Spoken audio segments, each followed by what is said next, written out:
होली अगली बार मनाई जाएगी। 45 दिन मान लेते हैं, 1.5 महीना मोटा मोटी। इस बार बारी नॉन फेवरेट एरिया की है। प्रीवियस ईयर को आप इग्नोर नहीं कर सकते। कोई भी आयोग 100 में 100 प्रश्नों को कठिन नहीं बनाता। रटने वाली चीजों को रटंत विद्या पर भी काम दे। अरे यार इतना टफ क्वेश्चन आ गया, मेरा नंबर कम आएगा। अरे भाई तो सिर्फ आपके लिए ये नहीं आया है, डर उनको लगता है जिनके पास नॉलेज की कमी। इस बात को याद रखिएगा कि परीक्षा में रिजल्ट नहीं होने में बड़ा रोल होता है हल्के और आसान प्रश्नों को गलत कर देना। बिहार दरोगा 1799 के मेंस के एग्जाम डेट को लेकर एक नोटिस वायरल हो रहा है सुबह से ही, और उसके बाद उसमें ये कहा गया है सारे जितने भी जिला में है वहां पर सेंटर उपलब्ध करवाने को लेकर 19 अप्रैल को एग्जाम लेने की बात की जा रही है। कितनी सत्यता है इस बात में, और हर जगह से पता करने के बाद हमें ऐसा लगा कि ये चीज एकदम सही है। शशि शरण सर हमारे पास है, हमारे साथ है पूरे मुद्दे पर बातचीत करने के लिए कि क्या 19 तारीख वाला जो एग्जाम का डेट है यहाँ पर एग्जाम हो पाएगा एग्जैक्टली 19 तारीख को या फिर नहीं हो पाएगा। अगर हो पाता है तो बाकी के बचे हुए दिनों में कैसे पढ़ाई करे छात्र, क्योंकि समय बहुत ज्यादा नहीं है, तो तैयारी कैसे करे, पूरा काउंटडाउन स्ट्रेटजी एक एक दिन का हम जानने की कोशिश करेंगे। सर से बहुत शुक्रिया सर बातचीत। बहुत शुक्रिया, बहुत धन्यवाद आपका। सर जो पहले ये बता दीजिए कि जो 19 तारीख को बात चल रही है एग्जाम लेने की, तो 19 तारीख वाला जो बात सामने निकल कर आ रहा है इसमें कितनी सत्यता लग रही है? देखिए जो नोटिस वायरल हो रहा है और जो नोटिस पे जिस प्रकार से लिखावट है, जो उसका फॉर्मेटिंग है, जिस तरह के स्टैंप लगे हुए हैं, जिस तरह से वो जिला पदाधिकारियों को जिन शब्दों का प्रयोग किया गया, जो भाषाएं लिखी गई हैं वो आधिकारिक ही प्रतीत हो रही हैं। तो देखने में ये लग रहा है कि ये नोटिस सच है, लेकिन जब तक आधिकारिक रूप से इसकी सूचना नहीं आ जाती तब तक हम और आप इसको 100% पुष्टि नहीं कर सकते। लेकिन देखने में छात्र भी इस बात को समझते हैं कि ऐसी नोटिस आ जाती हैं और ये बाद में सही ही पाई जाती हैं। तो हम मान के चले कि 19 अप्रैल को जो है परीक्षा प्रस्तावित, और मैंने उस दिन भी कहा था कि रिजल्ट जो है ये होली के बाद ही ज्यादा संभावना दिख रही है। लेकिन फिर कह रहा हूं आयोग कुछ भी कभी भी चौंका सकता है, ठीक है। लेकिन जो अभी प्रतीत हो रहा है वो होली के बाद ही नजर आ रहा है कि रिजल्ट आएगा। रिजल्ट आएगा और जो पढ़ने वाले बच्चे हैं, मेहनती बच्चे हैं, उनका रिजल्ट होगा, उन्होंने मेहनत किया है। सर आज कायदे से देखें तो फरवरी के आखिरी सप्ताह में और आखिरी दिन भी आज, तो ये महीना तो खत्म हो गया। जैसे ही मार्च आएगा, मार्च का पूरा 31 दिन और उधर 19 दिन, यानी कि पूरा का पूरा 50 दिनों का समय बचा हुआ है। 45 दिन मान लेते हैं, 1.5 महीना मोटा मोटी काट छांट दे, अगर 2-4 दिन होली में अगर लड़का इधर उधर चले जाए, तो सर बता दीजिए कि बाकी के बचे हुए दिनों में जो है कैसे पढ़ाई करे, और होली में जो ये बड़ा टाइम लैप्स करता है लड़का, इससे कैसे हुआ है? देखिए ये होली तो बात क्लियर है कि छात्रों के लिए होली दिवाली कुछ नहीं। अगर जिसका परीक्षा प्रीलिम्स क्लियर हो रहा है, बच्चों का अनुमान खुद में होता है, तो ऐसी परिस्थिति के अंदर में ये होली अगली बार मनाई जाएगी और ये सभी विद्यार्थी अपने पैसे से रंग गुलाल खरीदेंगे और अपने पैसे से घर वालों को नए नए कपड़े खरीद कर देंगे और होली मनाएंगे। मेरी ये शुभकामनाएं इन सभी विद्यार्थियों को है।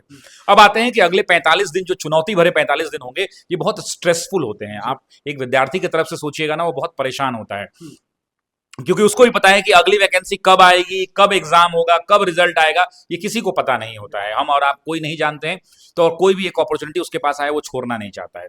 अब समझिए इस बात को, आयोग ने प्रारंभिक परीक्षा में लोगों को चौंकाया। चौंकाने का माध्यम क्या था? माध्यम यह था कि परीक्षा में प्रश्नों के स्तर को बदल दिया गया।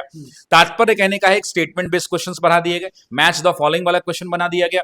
जो क्वेश्चंस पूछे गए वो थोड़े अटपटे प्रकार के थे। अब देखिए 100 में 100 क्वेश्चन तो टफ नहीं आता है, 100 में 100 क्वेश्चन अटपटा नहीं आएगा। लेकिन आप इस बात को समझिए कि अगर 15, 20, 25 क्वेश्चन भी, 20 क्वेश्चन भी उस तरह के पेपर में अगर डाल दिए जाते हैं तो ये रिजल्ट डिसाइडिंग फैक्टर हो जाता है। मतलब उन प्रश्नों को सॉल्व करने वाले विद्यार्थियों की रिजल्ट की सूची में आने की संभावना ज्यादा हो जाती है एज कंपेयर टू जो लोग नहीं बना पाते हैं। तो आयोग ने प्रारंभिक परीक्षा में अपना नेचर दिखा दिया और उम्मीद है कि मुख्य परीक्षा में भी वैसा ही कुछ देखने को मिलेगा। इसमें परीक्षा में भी डेफिनेटली मिलेगा, क्यों नहीं मिलेगा? कूट वाले सवाल जो परेशान किए 30 के दोनों, अगर चारों शिफ्ट की बात कर ली, दोनों दिन के परीक्षाओं की बात कर ली, 30 के आसपास 30-35 लड़के जो कह रहे थे कि इतने थे, तो क्या लग रहा है सर कि वो संख्या कितनी जा सकती है मेंस में? देखिए मेंस में संख्या की बात करेंगे तो मुझे लगता है कि उतना ही रहेगा, क्योंकि कोई भी आयोग 100 में 100 प्रश्नों को कठिन नहीं बनाता। इस बात को समझिए, वो 20-25 क्वेश्चन, 20 क्वेश्चन, 25 क्वेश्चन काफी हैं किसी भी आयोग के लिए उस प्रश्न पत्र के पूरे चीजों को, संरचना को बदल देने के लिए। तो मेरा ये मानना है कि प्रश्नों का लगभग गिनती संख्या में वही रहेगा, लेकिन प्रश्नों के स्तर में बदलाव होने की संभावना है, प्रबलता के साथ बदलाव होना है। कॉन्सेप्चुअल क्वेश्चन पूछे जाएंगे, थोड़े टफ क्वेश्चन भी पूछे जा सकते हैं, लेकिन कॉन्सेप्ट वाले सवाल आएंगे। अब सवाल ये उठता है कि छात्र अचानक से, जब उतने दिनों से ऐसी तैयारी नहीं कर रहे थे, तो अचानक से जब ये बदलाव आएगा तो उससे अपने आप को टॉलरेट कैसे करेंगे, उसमें एडजस्ट कैसे करेंगे, उनसे बाहर कैसे निकलेंगे और रिजल्ट में अपना नाम कैसे बनाएंगे। जी। 2-3 महत्वपूर्ण बातों के ऊपर मैं बात कर रहा हूं। देखिए जो विषय आपका अच्छा है, हर विद्यार्थी का 1-2 विषय फेवरेट विषय होता है जो उसमें उसकी अच्छी नॉलेज होती है, अच्छा इंटरेस्ट होता है। जिस विद्यार्थी को जिस विषय में इंटरेस्ट है वो ऑटोमेटिकली उन प्रश्नों को बनाता है, खूब पढ़ता है। तो मेरा 2 कहना है कि आप अपने पूरी दिनचर्या को 3 भागों में बांटिए, एक इंटरेस्ट एरिया, एक नॉन इंटरेस्ट एरिया और एक प्रैक्टिस एरिया। आपके पास 24 घंटे हैं, 24 घंटे में 10 घंटे आप सोइए। मैं तो ये कह रहा हूं कि बॉडी को रिलैक्स होने की भी आवश्यकता है, उसके बाद भी 14 घंटे बचते हैं। एक दो घंटा अगर आप इधर उधर भी दे दें फिर भी 12-13 घंटे आपके पास बचते हैं। और 13 घंटे अगर आपने डेडिकेटेड होकर 3-3 स्लॉट में 4-4 घंटे के बांट दिए, पहला स्लॉट सुबह में 7 से 11 का रखिए जो आपका फेवरेट एरिया है। क्योंकि 7 से 11 के अंदर में आप उन फेवरेट एरियाज को, मान लीजिए हिस्ट्री में मॉडर्न आपका अच्छा है, मॉडर्न को आप चैप्टर वाइज रिवाइज कर लिया, जो भी आपका सोर्स है, जिस भी आप शिक्षक से पढ़े हैं सभी शिक्षक ने आपको शानदार पढ़ाया है। तो वैसी परिस्थिति के अंदर में उन शिक्षक के आप कंटेंट को सब्जेक्ट वाइज रिवीजन करें। जैसे आज उठा लेंगे, आज मॉडर्न हिस्ट्री पूरा खत्म कर देना है, आप अपने नोट्स को निकालें, सबसे पहले मॉडर्न हिस्ट्री को पूरा रिवाइज कर लें। जिन पुस्तकों को आप फॉलो करते हैं, एनसीईआरटी ओरिजिनल करते हैं तो एनसीईआरटी से पढ़ें, कोई और स्टैंडर्ड बुक्स को करते हैं तो स्टैंडर्ड बुक्स करें, किसी कोचिंग संस्थान के नोट्स को फॉलो करते हैं, किताब को फॉलो करते हैं, उनको जो फॉलो करते हैं बदलने की बहुत जरूरत नहीं है। आप जो फेवरेट एरिया है उस सुबह के 4 घंटे में फिक्स कर लें। आप मान लीजिए कि हिस्ट्री के लिए आपने 45 दिन है, हिस्ट्री के लिए आपने 4 दिन 5 दिन दे दिया कि हम 2 दिन मॉडर्न करेंगे, 2 दिन मेडाइवल करेंगे, 2 दिन एंशिएंट करेंगे, 3 दिन दे दिया, 1 दिन वर्ल्ड हिस्ट्री भी कर लेंगे। 7 दिन में आपका हिस्ट्री सुबह के एरिया में निकल गया। फेवरेट कोई आपका 4 ही विषय होगा, मान लीजिए हिस्ट्री फेवरेट है, ज्योग्राफी फेवरेट है, करंट पॉलिटी फेवरेट है, ये 3 फेवरेट है। तीनों को अगर 7-7 दिन भी दे दिया फेवरेट एरिया को, तो सुबह में 21 दिनों के अंदर में ये तीनों विषय आपके क्या हो जाएंगे, क्लियर हो जाएंगे। उसके बाद बाकी विषयों को पढ़ें। जब आप शुरू में सुबह में 4 घंटा आप अपने फेवरेट सब्जेक्ट को पढ़ रहे हैं, उसके बाद आराम से 1-1.5 घंटे का ब्रेक लें, बढ़िया खाना खाएं, खाना वाना खा के थोड़ा सा बॉडी को रिलैक्स करें, और रिलैक्स करने के बाद फिर दोबारा बैठे। इस बार बारी नॉन फेवरेट एरिया की है, मतलब वैसे विषय जो आपको चुनौतीपूर्ण लगते हैं, जैसे करंट अफेयर्स, इकोनॉमिक्स। इकोनॉमिक्स भी चौंका सकता है, मैं आपको बता रहा हूँ। इकोनॉमिक्स को आप इग्नोर नहीं कर सकते हैं। हो सकता है कि आयोग इकोनॉमिक्स के प्रश्नों के संख्या को भी बढ़ा सकता है, कोई नहीं जानता, ना आप जानते ना हम जानते हैं। अगर खेलना हो आयोग को, तो आयोग के पास क्या गेंद है, यही सब गेंद है। तो ऐसी परिस्थिति के अंदर में इकोनॉमिक्स को भी हल्के में नहीं लेना है। करंट ले लिया, इकोनॉमिक्स ले लिया और साइंस पोर्शन ले लिया फॉर एग्जांपल। अगर आपका नॉन फेवरेट है, इनको दोपहर के 4 घंटे का स्लॉट दें। आराम से 1-2 घंटे की नींद लेना चाहते हैं, बीच में नींद ले लें, शाम में उठें, चाय वाय बढ़िया पिए, और उसके बाद फिर एक 4 घंटे का स्लॉट दें। मैं सिर्फ 12 घंटा बोल रहा हूं, दावे के साथ कहता हूं कि कोई विद्यार्थी अपने पूरे दिनचर्या को 3 भागों में बांट ले।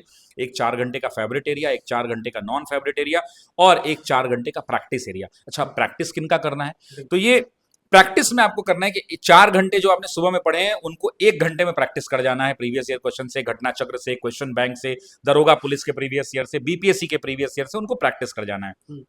4 घंटा में जो भी टॉपिक आपने पढ़ा है उन टॉपिक को 1 घंटे में निकाल लेना है फेवरेट एरिया को, 1 घंटा नॉन फेवरेट एरिया को, तो 2 घंटा आपका इसका चला गया। अब बचे 2 घंटा, 2 घंटा में एक मॉक टेस्ट लगा लेना है आपको।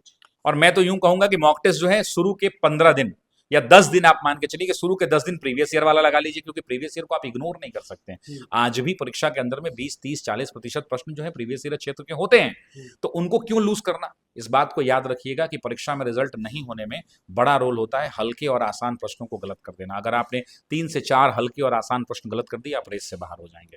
तो वैसी परिस्थिति में उनको भी मजबूत रखना है।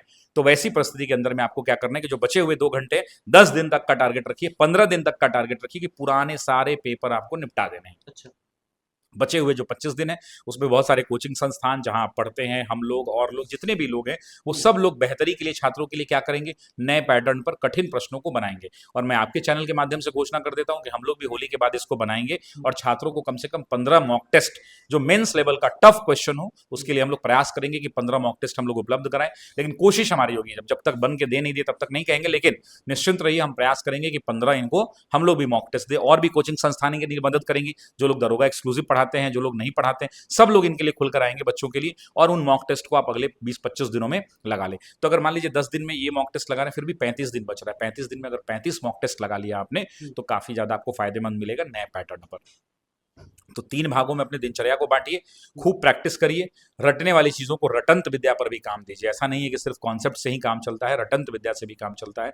तो जो रटने वाले फैक्ट्स हैं उनको अच्छे से रटिए, प्रैक्टिस करिए, माता पिता का आशीर्वाद लीजिए, अपने आप को पॉजिटिव रखिए, खूब पानी वानी अच्छे से पीजिए, शरीर को फिट रखिए, और पॉजिटिव माइंडसेट के साथ परीक्षा की तैयारी कीजिए। हमेशा मान के चलिए कि yes, I am working hard and I will get confirm selection. अपने आप को भरोसा दिलाइए। जीके जिसका जिन लड़कों का बैकग्राउंड जीके है, तो वो खास करके इन एग्जाम में दबदबा अपना दिखाते हैं, लेकिन मैथ और रीजनिंग तो बड़ा फैक्टर आ जाता है, तो वो सर कैसे पॉजिटिव माइंड से? देखिए, मैथ्स और reasoning practice makes a man perfect है, आपको ही पता है। आप देखिए पिछले प्रश्नों को, मैथ्स में क्वेश्चन का लेवल क्या है। क्वेश्चन का लेवल बहुत कठिन नहीं है, लेकिन क्वेश्चन का प्रश्न अच्छे होते हैं। और देखिए एग्जामिनेशन हॉल के बाहर रीजनिंग में सर अगर वही कूट वाला सिस्टम कर दिया तो फिर मैथ्स रीजनिंग में तो खैर उतने कठिन प्रश्न नहीं आएंगे, कूट वाला वहां सवाल नहीं बन पाता है। लेकिन मैं आपको एक बात बोलना चाहता हूँ कि एग्जामिनेशन हॉल के बाहर बैठकर ज्ञान देना बहुत आसान काम है। जो बच्चा एग्जामिनेशन हॉल के अंदर होता है उसका प्रेशर जो होता है ना, वो हल्के हल्के सवाल गलत कर जाते हैं लोग, तो उन प्रेशर को भी झेलना है। तो वैसी परिस्थिति के अंदर में मैथ्स रीजनिंग बच्चे प्रैक्टिस कर रहे होंगे, सबको पता है कि उनको करना है और वो बच्चे जी जान से लगे हुए हैं। हमको और आपको मिलकर इनका हौसला बढ़ाना है, इनको मार्गदर्शित करना है, जो हम बेस्ट ऑफ आवर एफर्ट्स लगा सकते हैं वो इनके लिए देना है और इनके लिए इनसे मेहनत करवाना है। यही हम इनको शुभकामनाएं दे सकते हैं। पुराने लड़कों को अनुभव है सर, जो इससे पहले दिए थे 1275 दिए थे, चाहे उससे पहले 2213, 2446, 1717, कोई भी एक एग्जाम दिए हो, तो पुराने लड़कों को अनुभव है कि मेंस के प्रेशर को कैसे जो है हैंडल किया जाए। लेकिन जो पहली बार 1275 के बाद, यानी कि जो पहली बार शामिल हो रहे हैं इसमें 1799 वाले में, तो उन लड़कों के पास अनुभव नहीं है मेंस में कि डर पहले किनको बार। लगता है? डर किनको लगता है? डर उनको लगता है जिनके पास नॉलेज की कमी हो, हम्म। डर उनको लगता है जिनकी तैयारी उतनी मजबूत ना हुई, उनको ऐसा लगता है। तो मेरे भाई इस बात को समझिए, आपने पढ़ा है, आपने मेहनत किया है, तो डरना किस बात का? अगर परीक्षा में प्रश्न कठिन आएगा तो क्या सिर्फ आपके लिए आएगा? नहीं, ये सबके लिए आएगा। इसलिए डरने की जरूरत नहीं। एग्जामिनेशन हॉल के अंदर भी ऐसा हो अगर, अरे यार इतना टफ क्वेश्चन आ गया, मेरा नंबर कम आएगा, अरे भाई तो सिर्फ आपके लिए ये नहीं आया है, ये सबके लिए कठिन है। इस बात से मतलब you have to be positive every time. और जो लोग एक्सपीरियंस वाले हैं, तो आप इस मान के चलिए कि लगभग 40-50% सीटें वही लोग ले जाते हैं। मान लीजिए कि जो पिछली बार मेरिट से बाहर हुआ, क्या वो बच्चा तैयारी नहीं कर रहा होगा? क्या वो दुगनी रफ्तार से नहीं लगा होगा? क्या वो दुगनी जुनून से नहीं लगा होगा? क्या उसने पहले से उसकी पीटी मेंस की सब तैयारी हो गई होगी, मेरिट में जाके छट गया? इस बार क्या वो ताकत से नहीं लड़ेगा? लड़ेगा, लड़ेगा वो। तो वैसी परिस्थिति के अंदर में वो बच्चे तो दावे करते हैं, लेकिन नए लोगों के पास नई ऊर्जा होती है और नए बच्चे कुछ अजब कर जाते हैं, कुछ गजब कर जाते हैं। तो चिंता करने की बात नहीं, पॉजिटिव माइंडसेट से रहना है, अपने आप पर भरोसा रखना है, अपने शिक्षकों पर भरोसा रखना है। आपके द्वारा जो आपने सेल्फ स्टडी से, कोचिंग से, यूट्यूब से, पेड बैचेस से, फ्री बैचेस से, ऑनलाइन में सेल्फ स्टडी से, लाइब्रेरी में बैठकर जहां से भी ज्ञान अर्जित किया है, वो ज्ञान आपको वहां मिलेगा। उसका मौका प्रदर्शन करने का, आप उनका इस्तेमाल करिए, परीक्षा लिखिए, अच्छे से पास होइए और माँ बाप का नाम रोशन करिए। बहुत शुक्रिया। बहुत धन्यवाद आपका। हमारे साथ शशि शरण सर थे और जब हम बात कर रहे थे मेंस एग्जाम की रणनीतियों पर, और सर ने पहली बार इतने शानदार तरीके से एकदम टाइम सेक्शन बांट के मुझे बता लगता दिया। है कि आपके चैनल पर इस तरह का डिटेल वीडियो शायद मैंने नहीं देखा है। मैंने कोई- किया भी नहीं। हाँ, तो ये बहुत और मुझे लगता है कि ये 4-4 घंटे वाला काम करेगा, क्योंकि बच्चे क्या होता है ना, रूटीन बना लेते हैं कि सुबह 6 बजे जगना है, 7 बजे ये करना है, मालूम चलता है 14-15 घंटे का रूटीन बना लेते हैं, फॉलो नहीं हो पाता है। 3 भाग में बांट दीजिए, ज्यादा की क्षमता नहीं। मान लेते हैं कि मैं 2 घंटा पढ़ूं, पूरे तरोताजा होकर पढ़ूं, और 4 घंटा एकदम लेबोरियस पढ़ूं, उससे आउटपुट नहीं आएगा जब तक आप फ्रेश हो नहीं होंगे। तो 4-4 घंटे का 3 स्लॉट बांट दीजिए, सुबह 7 से 11, फिर 1 बजे 2 घंटा का गैप रख लीजिए, 1 से 5, फिर अगला 7-8 बजे से बैठिए, 7 से फिर 11 रखिए, 11 बजे सो जाइए, काम खत्म।